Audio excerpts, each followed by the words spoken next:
Ang daming panggatong. Nagtrim kasi ng mga puno ng abukado, kaya ayan, naipon. Yan, katulad niyan, oh. Galing yan dyan. Ayan. Ang daming puno ng abukado. Tapos inilagay sa isang tabi yung mga kinatkat ng mga puno. Kaya yan, sobrang dami ng naipon. Hindi lang yan, meron pa sa ibang side. Pero overlooking yung view dito.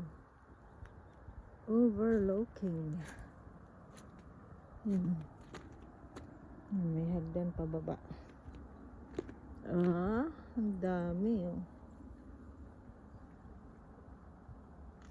Yung mga kapitbahay.